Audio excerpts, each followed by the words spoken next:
Istighfar. Ya sayang, istighfar. Nah, kan. Jangan marah-marah. Udah.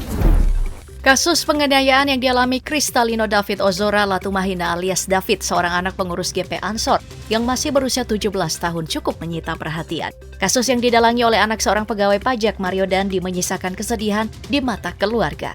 Apalagi David sempat koma sejak penganiayaan yang terjadi 23 Februari 2023 di Jakarta Selatan lalu. Namun, kabar baik datang di tanggal 7 Maret kemarin. David dikabarkan sadar dari komanya setelah 3 pekan dirawat intensif di Rumah Sakit Mayapada, Jakarta Selatan. Video yang menunjukkan David sadar dari koma pun beredar luas di media sosial. Sebagai seorang ayah, selain kesedihan lantaran luka penganiayaan yang menyayat hatinya, sadarnya David dengan kondisi seperti seorang yang marah dan meluapkan emosinya juga membuat hati Jonathan dan siapapun yang melihatnya ikut bergetar. David sempat membuka mata dan terlihat memberikan gerakan pemberontakan dengan mengepalkan tangan, meski belum bisa berkata apa-apa.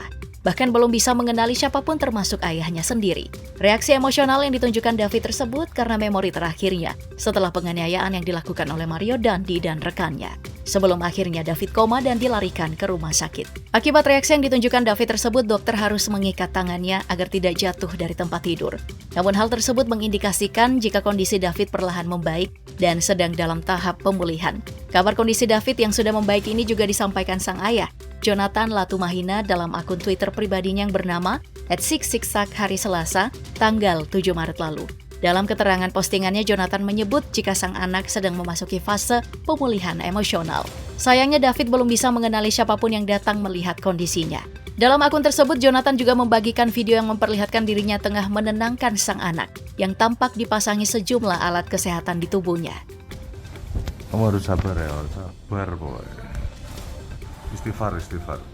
Ledakan kemarahanmu terus, nanti